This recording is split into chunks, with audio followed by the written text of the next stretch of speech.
فقد قال رسول الله صلى الله عليه وسلم اللهم اغفر لي واختر لي او كما قال صلى الله عليه وسلم۔ محترم حضرات، بھائیوں، بزرگوں، دوستوں، میں نے اس وقت نبی اکرم صلی اللہ علیہ وسلم کی ایک بہت مختصر دعا آپ کے سامنے نقل کی ہے۔ حضرت عائشہ صدیقہ رضی اللہ تعالی عنہا سے مروی ہے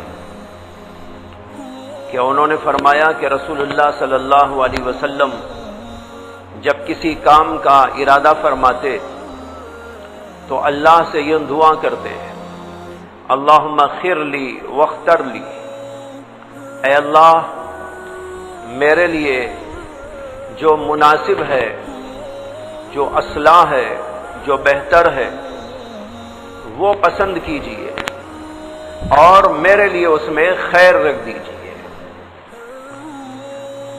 یہ ہے استخارہ۔ استخارے کے معنی آتے ہیں اللہ تعالیٰ سے خیر چاہنا، اللہ سے بھلائی مانگنا۔ لفظ خیر کو ایک اور باب میں لے جاتے ہیں تو وہ بن جاتا ہے استخارہ۔ اس کے معنی آتے ہیں خیر چاہنا، خیر طلب کرنا۔ احادیث سے معلوم ہوتا ہے کہ جب بھی کسی انسان کو کوئی ضرورت پیش آئے، کوئی معاملہ درپیش ہو اور اس میں وہ متردد ہو، پریشان ہو، یا اس معاملے میں وہ چاہتا ہو کہ اسے خیر ہی خیر ملے، تو ایسی صورتوں کے اندر اللہ سے دعا مانگنی چاہیے۔ اسی کا نام ہے استخارہ۔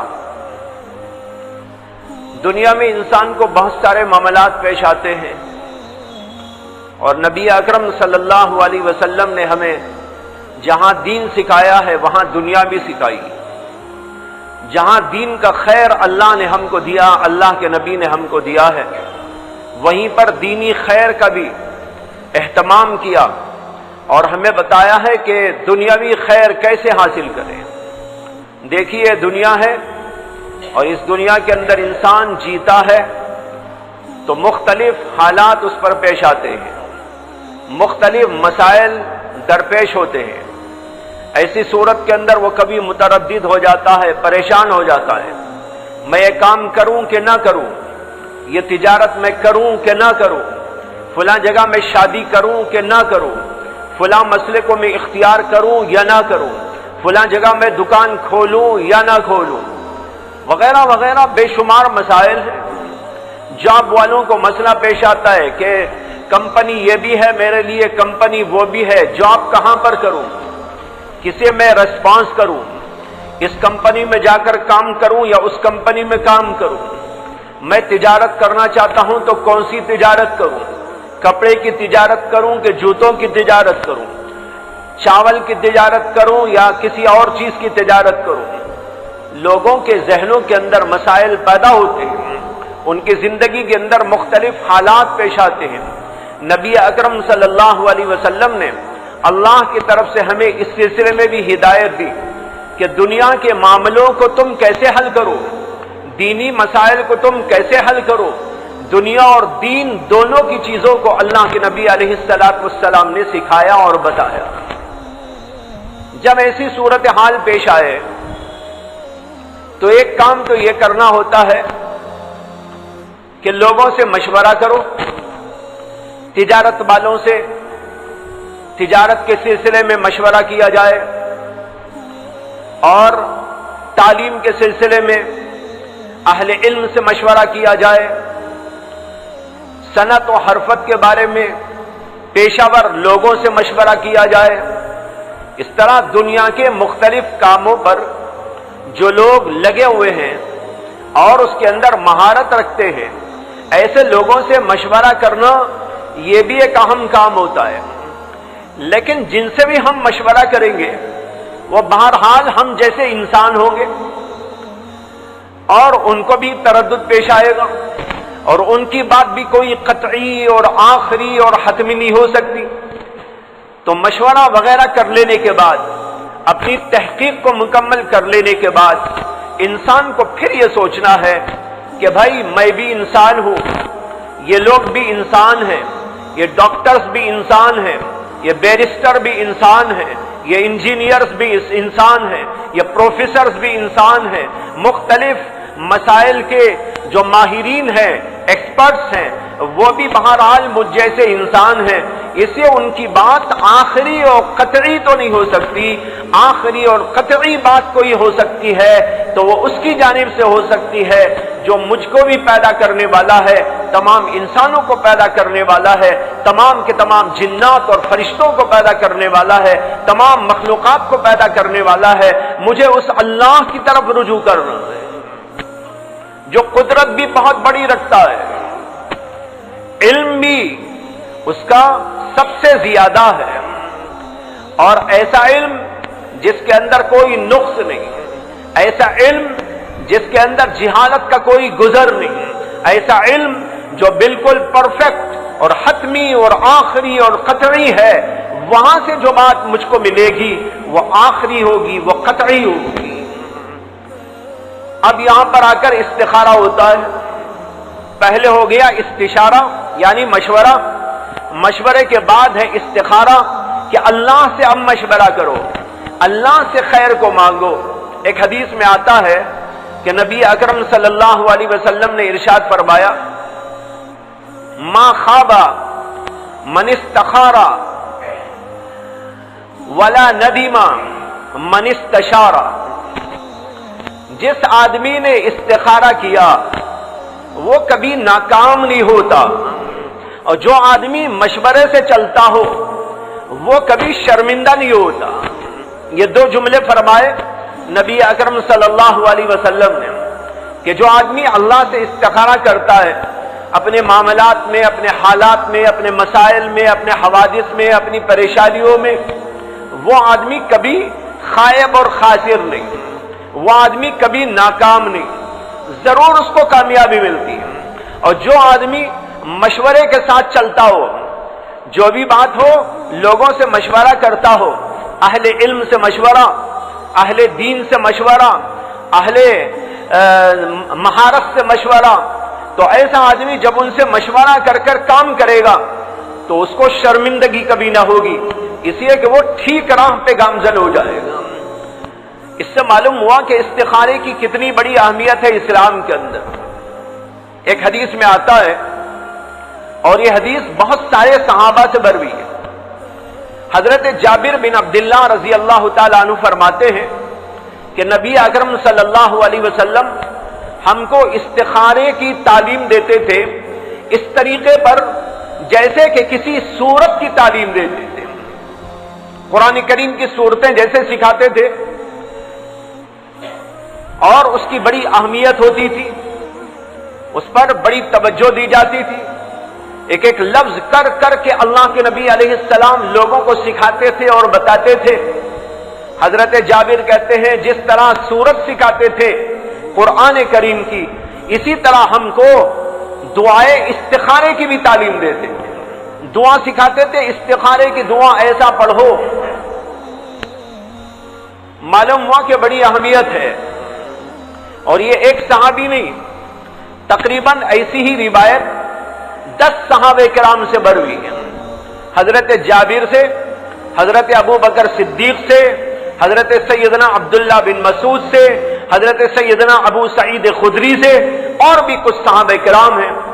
10 صحابہ کرام سے کم از کم یہ حدیث ثابت ہے کہ اللہ کے نبی علیہ السلام ہم کو استخارے کی تعلیم دیتے تھے، اور یہ بھی بعض روایتوں میں آیا اس طرح تعلیم دیتے تھے جیسے کہ قرآن کریم کی سورت کی تعلیم دیا کرتے تھے، اور فرماتے تھے جب بھی تم میں سے کسی آدمی کو کوئی پریشانی پیش آ جائے، کسی بھی طرح کی پریشانی ہو، تو اس پریشانی کے موقع پر 2 رکعت نماز پڑھو، اور پھر اس کے بعد یہ دعا پڑھو۔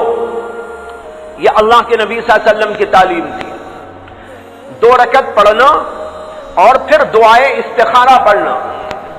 دعائے استخارہ کچھ لمبی ہے، اللہم انی استخیرک بعلمک وَأَسْتَقْدِرُكَ بِقُدْرَتِكَ وَأَسْأَلُكَ مِنْ فَضْلِكَ الْعَظِيمِ فَإِنَّكَ تَقْدِرُ وَلَا أَقْدِرُ وَتَعْلَمُ وَلَا أَعْلَمُ إِنَّكَ أَنْتَ عَلَّامُ الْغُيُوبِ اللهم إن كنت تعلم إن هذا الأمر خير لي في معاشي وعاقبة أمري فاقدره لي ويسره لي ثم بارك لي فيه وإن كنت تعلم إن هذا الأمر شر لي في معاشي وعاقبة أمري فاصرفه عني واصرفني عنه واقدر لي الخير حيث كان ثم رزقني به.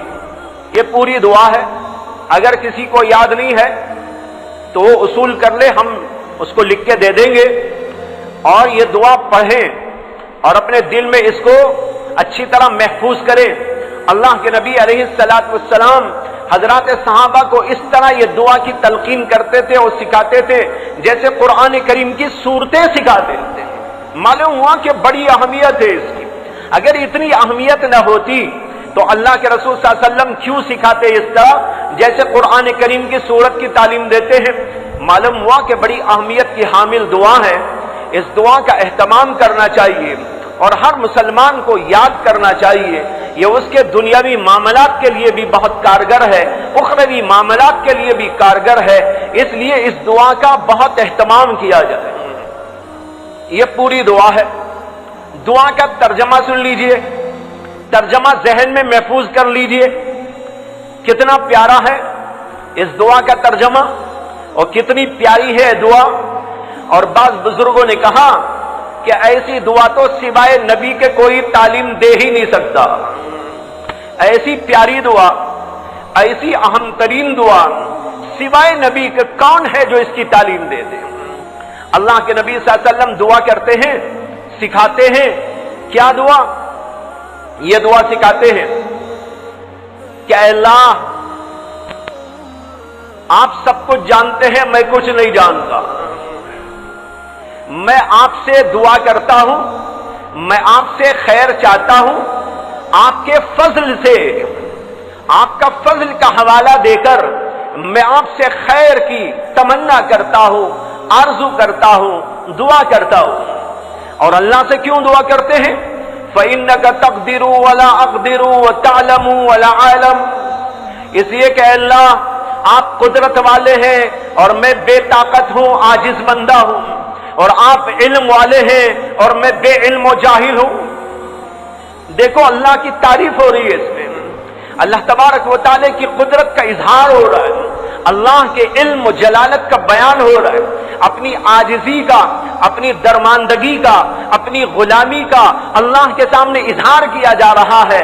اللہ کو یہ ادا بہت پسند ہے کہ بندہ اپنی عاجزی کا اظہار کرے اور کہے کہ اللہ میں تو کچھ نہیں ہوں. انک تقدر, آپ قدرت والے ہیں, ولا اقدر, اور میں کوئی قدرت و طاقت نہیں رکھتا. میں عاجز ہوں, درماندہ ہوں, غلام ہوں, مسکین ہوں, فقیر ہوں. وہ تعلم, اور آپ تو بڑے علم والے, سب کچھ آپ جانتے ہیں, دلوں کے رازوں کو بھی آپ جانتے ہیں. اور آپ عالم الغیب ہیں اور آپ عالم الشہادہ ہیں.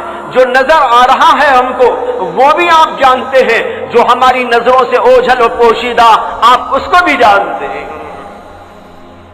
انک انت علام الغیوب, بلا شک و شبہ آپ علام الغیوب ہیں, سارے غیبوں کے جاننے والے. ہمارے سامنے تو بہت ساری چیزیں ہیں ہی نہیں.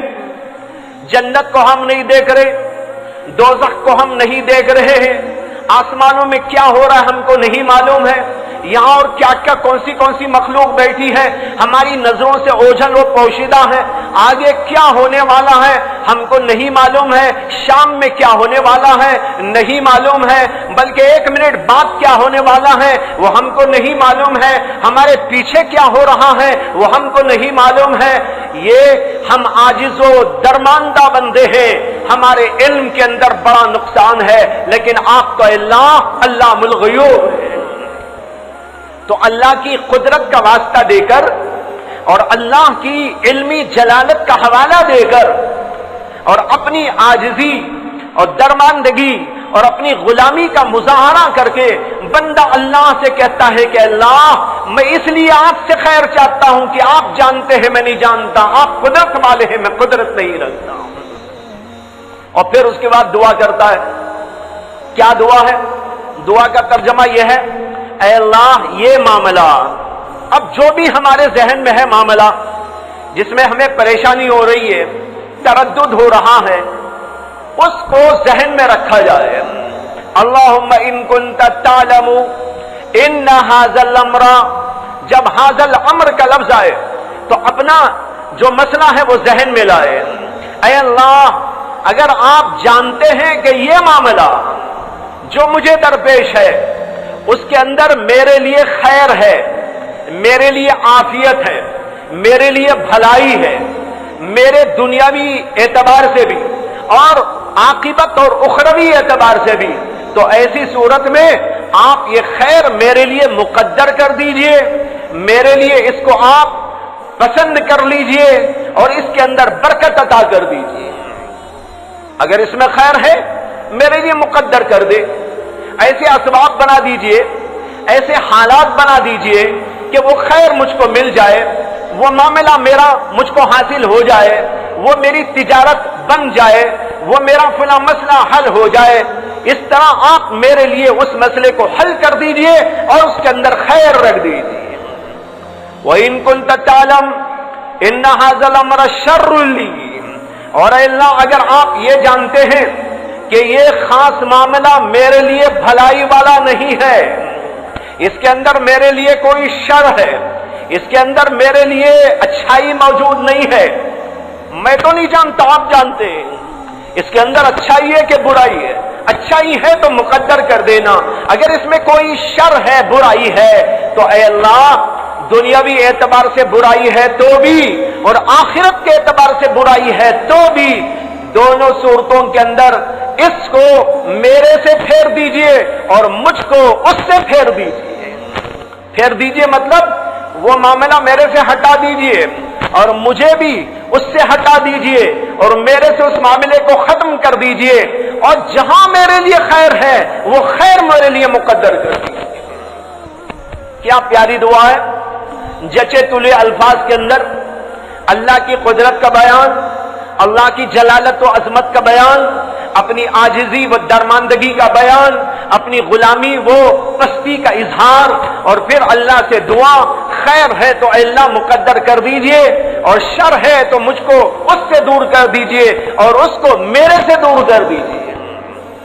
یہاں پر دو لفظ فرمائے، اگر یہ خیر ہے معاملہ تو میرے لیے مقدر کر دینا. علماء لکھتے ہیں مقدر کر دینے کا مطلب یہ ہے کہ میرے حق میں اس کا فیصلہ کر دیجئے کہ وہ چیز مجھے حاصل ہو جائے، اور اس کے جو اسباب ہو وہ اسباب پیدا کر دیجئے. اس لیے کہ جب اللہ کسی چیز کا فیصلہ کرتے ہیں تو اس کے اسباب بھی خود پیدا کر دیتے ہیں. یہ تجارت ہونا ہے، خیر ہے، اے اللہ اس کو میرے لیے مقدر کر دے، تو اب مطلب یہ ہوا کہ اے اللہ اس کا فیصلہ میرے حق میں کر دیجئے اور اس کے اسباب بھی بنا دیجئے کہ وہ چیز مجھ کو حاصل ہو جائے، میرے سے چھوٹ نہ پائے. جو بھی اس کے اسباب ہو سکتے ہیں وہ سارے کے سارے اسباب میرے لیے جمع فرما دیجئے. اور فرمایا اگر اس میں شر ہے تو دنیاوی اعتبار سے شر یا اخروی اعتبار سے شر تو اس کو میرے سے دور کر دینا اور اسے میرے سے دور کر دینا. دو لفظ، فاصرف عنی، میرے سے دور کر دیجئے اس کو، واصرفنی عنہ، اور مجھے بھی دور کر دیجئے اس سے. علماء نے نکتہ لکھا ہے کہ بعض وقت ایسا ہوتا ہے کہ آدمی کے ذہن میں ایک چیز ہوتی ہے کہ یہ مجھے ملنا چاہیے، یہ چیز مجھے ملنا چاہیے، اس کا دل اس میں اٹکا ہوا ہے. اب استخارہ کرتا ہے تو دعا کرتا ہے کہ اللہ یہ خیر ہے تو میرے لیے مقدر کر، اور خیر نہیں ہے تو مجھے نہیں چاہیے. اب یہاں دو لفظ فرمائے، اس کو میرے سے پھیر دینا، مجھے اس سے پھیر دینا. یہ اس لیے فرمایا کہ بسا اوقات جیسے میں نے کہا کہ دل کسی چیز میں اٹکا ہوا ہوتا ہے، وہ چیز تو پھر گئی لیکن اس کا دل نہ پھرا تو وہ چیز تو اس سے دور ہو گئی دعا کرنے کے نتیجے میں، لیکن اس کا دل اسی میں اٹکا ہوا ہے، تو اٹکا ہوا ہونے کی وجہ سے بیچارہ پریشان رہے گا۔ اس کی ایک مثال دیتا ہوں، ایک نوجوان ایک جگہ شادی کرنا چاہتا ہے، فلاں لڑکی سے میری شادی ہو، اب وہ دعا کرتا ہے اور حقیقت میں اس جگہ اس کی شادی ہونا شر ہو، لیکن اس کا دل اس لڑکی میں اٹکا ہوا ہے کہ میری شادی وہاں ہو، میری شادی وہاں ہو۔ اب دعا کر رہا ہے تو اس دعا میں دو لفظ اس لیے فرمائے کہ اللہ اسے میرے سے دور کر دے، مجھے اس سے دور کر دے، اس کو میرے سے پھیر دے، مجھے اس سے پھیر دے۔ دونوں پھر جائیں گے تو قصہ اچھا رہے گا، اور اگر ایک پھر گیا دوسرے کا دل نہیں پھرا تو مسئلہ یہ ہوگا کہ وہ چیز تو اسے نہ ملے گی لیکن یہ دن رات پریشان رہے گا، دل اسی میں اٹکا ہوا ہے۔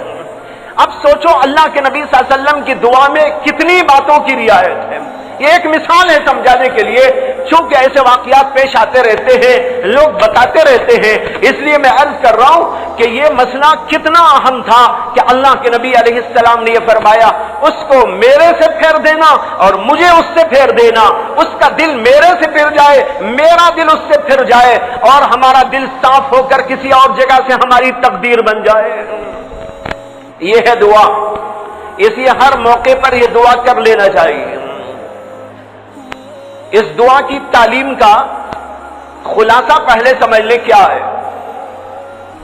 دین اسلام ایسا دین ہے جو یہ چاہتا ہے کہ بندے کا تعلق اللہ سے ہمیشہ جڑا رہے، ہر موقع پر بندہ اللہ کی طرف رجوع کرتا رہے۔ اسی لیے اٹھتے ہوئے، چلتے ہوئے، پھرتے ہوئے، مختلف کام کاج کرتے ہوئے دعاؤں کی تعلیم دی گئی۔ کھڑے ہونے پر دعا، بیٹھنے پر دعا، چلتے ہوئے دعا، کسی سے بات چیت کرتے ہوئے، کسی سے ملاقات کرتے ہوئے، کہیں سلام کا طریقہ، ایسے ہی کھانے پینے کے وقت کی دعائیں، سونے کے وقت کی دعائیں، اٹھنے کے وقت کی دعائیں، اور مختلف جو ہے دعائیں تلقین کی گئی۔ روزانہ پیش آنے والے جو کام ہوتے ہیں ان کاموں کے موقع پر اللہ کا بندہ اللہ سے رجوع کیا کرے اور اللہ سے دعا مانگا کرے۔ کپڑے پہنتے ہوئے بھی اللہ کو نہ بھولے، سوتے ہوئے بھی اللہ کو نہ بھولے، اٹھتے ہوئے بھی اللہ کو نہ بھولے، کام کاج کرتے ہوئے بھی اللہ کو نہ بھولے، ہر وقت اللہ کو یاد رکھے اور اس کے منہ پر اللہ اللہ اللہ آتا رہے۔ اس کے لیے دعاؤں کی تعلیم دے دی گئی، اور اسی میں یہ بھی ہے کہ جب بھی تمہیں کوئی مسئلہ پیش آئے تو خالی اسباب کی طرف نگاہ نہ کرو، اسباب کے بجائے خالق اسباب کی طرف رجوع کرو۔ اسباب کا بنانے والا وہ ہے، اسباب کو پیدا کرنے والا وہ ہے، اسباب کو مؤثر بنانے والا وہ ہے، وہی اللہ چاہے اسباب کام کریں گے اور ہمارا کام بن جائے گا، اور اگر وہ نہ چاہے اسباب تم ہزار اختیار کر لو لیکن اس کے باوجود تمہارا کام بننے والا نہیں ہے۔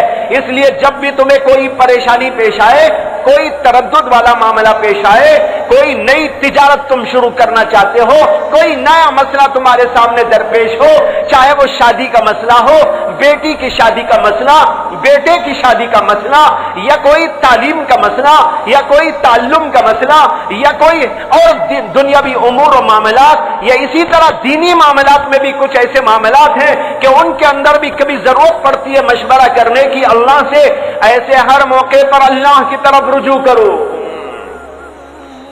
اور اللہ کے نبی صلی اللہ علیہ وسلم کہتے ہیں اذا ہم احدکم الامر، جب تم میں سے کسی بھی آدمی کو کوئی مسئلہ درپیش ہو، جب بھی کوئی پریشانی کی بات پیش آئے، اس کو یہ دعا پڑھنا چاہیے جو ابھی آپ کو بتائی گئی۔ یہ دعا پڑھیں گے 2 رکعت پڑھ کر یا بغیر 2 رکعت کے، دونوں طرح ہو سکتا ہے۔ 2 رکعت پڑھ لے، یہ کامل استخارہ ہے۔ 2 رکعت پڑھنا، پھر اس کے بعد یہ دعا پڑھنا۔ اور بعض روایتوں کے اندر نماز کا ذکر نہیں ہے، صرف دعا کا ذکر ہے۔ اسی علماء کہتے ہیں 2 رکعت نماز پڑھے بغیر بھی استخارہ ہو سکتا ہے، دن میں بھی ہو سکتا ہے، رات میں بھی ہو سکتا ہے، اور اس کے لیے سونا بھی کوئی ضروری نہیں ہے۔ یہ جو سنتے ہیں کہ استخارہ کی دعا پڑھنے کے بعد سو جانا چاہیے، یہ اس لیے کہتے ہیں علماء کہ یکسوئی رہے دماغ میں۔ بعض لوگوں کو یکسوئی نہیں رہتی، ان کا دماغ ہر وقت گشت کرتا رہتا ہے، کبھی ادھر کا مسئلہ کبھی ادھر کا مسئلہ۔ تو دعا پڑھنے کے بعد دل میں کون سی بات پختگی کے ساتھ میں آ رہی ہے، اس کا علم حاصل کرنے میں معین بنے گی، مددگار بنے گی اس کی نیند اور سو جانا۔ اسے سو کر اٹھو، دل میں جو آئے اس پر عمل کرو، یہ کہتے ہیں۔ باقی سونا ضروری نہیں ہے۔ بہت سے ایسے اکابر ہیں بیٹھے بیٹھے مشورہ کر لیتے، بات چیت کرتے کرتے اللہ سے مشورہ کر لیتے ہیں، استخارہ کر لیتے ہیں۔ کوئی مسئلہ پیش آیا، آنکھ بند کر لی، اللہ سے دل میں دعا کر لی، اور پھر اس کے بعد میں آنکھ کھول کر کام اپنا شروع کر ڈالا، اس لیے کہ ان کا دماغ یکسو ہوتا ہے۔ تو بہرحال بتانا یہ ہے، دن میں کریں مشورہ اللہ سے، یا رات میں کریں استخارہ، یا کسی اور موقع پر کرے، بس یہ دعا پڑھے، اور پھر اس کے بعد اپنے دل کے اوپر غور کرے کہ دل میں کون سی بات پختگی کے ساتھ میں آ رہی ہے۔ جو بات پختگی کے ساتھ میں آتی ہے اسی کے اوپر عمل کر لیا جائے، اسی کا نام ہے دراصل استخارہ۔ استخارے کی دعا تو میں نے آپ کو بتائی، اور اب یہ بتا رہا تھا کہ دعائے استخارہ کیوں ہے؟ اس لیے ہے تاکہ بندہ مومن ہر موقع پر اللہ کی طرف رجوع کرے۔ توحید کا درس ہے اس میں۔ اسباب سے نگاہ کو اٹھاؤ، مسبب الاسباب پر نگاہ ڈالو۔ تمام اسباب مسبب الاسباب کے تابع ہیں، وہ جو چاہتا ہے وہی ہوتا ہے، جو وہ نہیں چاہتا وہ کچھ نہیں ہو سکتا۔ اس لیے تمہارا کوئی بھی معاملہ پیش آئے تو تمہیں اللہ کی طرف رجوع کرنا چاہیے اور اس سے دعا مانگنا چاہیے، اے اللہ میرے لیے جس میں خیر ہے، جس کے اندر عافیت ہے، جس کے اندر میری راحت ہے دنیاوی اعتبار سے یا دینی اعتبار سے، وہ میرے لیے مقدر کر دیجئے، اور جس کے اندر میرے لیے شر ہے اس کو میرے سے دور کر دیجئے، اور جہاں خیر ہے وہ چیز میرے لیے مقدر فرما دیجئے۔ یہ اس لیے تاکہ بندہ اللہ کی طرف رجوع کرتے کرتے اللہ والا بندہ بن جائے۔ مومن کی یہی شان ہے، وہ ہر موقع پر اللہ کو یاد رکھتا ہے۔ الذین یذکرون اللہ قیاما وقعودا وعلی جنوبہم ویتفکرون فی خلق السماوات والارض ربنا ما خلقت ھذا باطلا سبحانک فقنا عذاب النار، سبحانک فقنا عذاب النار۔ دعا ہے، یہ اللہ کی آیات ہیں، اس میں کہتے ہیں کہ وہ بندے جو اللہ کو یاد رکھتے ہیں، کب یاد رکھتے ہیں؟ کھڑے کھڑے بھی، بیٹھے ہوئے بھی، لیٹے ہوئے بھی، اور وہ زمین و آسمان کی مخلوقات کے اندر غور و فکر کرتے رہتے ہیں۔ یہ اللہ کے نیک بندوں کی صفات ہے، اور وہ اپنی زبان سے یوں کہتے ہیں کہ اللہ آپ نے یہ چیزیں بیکار نہیں پیدا فرمائی، اس کے اندر تو بڑی عبرتیں ہیں، زمین میں عبرت، آسمان میں عبرت، چاند سورج میں عبرت، انسان میں عبرت، انسان کے اعمال میں عبرت، ہر چیز کے اندر عبرت کے نمونے موجود ہے۔ یہ اللہ کے نیک بندے کہا کرتے ہیں۔ اس میں بھی یہی درس ہے کہ جب تمہیں کوئی مسئلہ پیش آئے اللہ کی طرف رجوع کرنا چاہیے۔ یہ دعا یاد کر لیں، اگر کسی کے پاس نہیں ہے تو ہمارے پاس آئیں، وہ ہم دے دیں گے، یاد کرنے کی کوشش کرے، اور موقع آئے، اور ہر ایک کو موقع آتا ہے۔ کون ایسا آدمی ہے جسے موقع نہیں پیش آتا؟ کبھی نہ کبھی، کبھی نہ کبھی، بلکہ دن رات موقع آتے ہی رہتے ہیں۔ اور حدیث میں نے شروع میں عرض کی تھی حضرت عائشہ صدیقہ کی کہ اللہ کے نبی کو جب بھی کوئی معاملہ درپیش ہوتا، اللہ کے نبی اللہ سے استخارہ کرتے اور دعا مانگتے، اللہم خر لی واختر لی۔ یہ چھوٹا استخارہ ہے، وہ بڑی دعا ہے استخارے کی۔ یہ دعا تو ابھی یاد ہو جائے گی آپ کو، اللہم خر لی واختر لی، یاد کر لیجئے، زبان پہ لوٹا لیجئے، ابھی یاد ہو جائے گی۔ صرف دو جملے ہیں اس کے اندر، اللہم تو سب کو یاد ہے، اس کے بعد ایک جملہ ہے خر لی، دوسرا جملہ ہے واختر لی۔ اتنا چھوٹا جملہ، اس کا ترجمہ ہے اے اللہ میرے لیے وہ چیز پسند کر لیجئے جو میرے لیے بہتر ہے، اور اس کے اندر میرے لیے خیر مقدر کر دیجئے۔ یہ چھوٹا استخارہ ہے، چلتے پھرتے اٹھتے بیٹھتے جب بھی کوئی مسئلہ پیش آ جائے اس وقت میں دعا پڑھ لے، اور دعا پڑھنے کا نتیجہ ہوگا اللہ ہمارے لیے خیر کو مقدر کریں گے، شر کو دور کر دیں گے۔ وآخر دعوانا ان الحمد للہ رب العالمین۔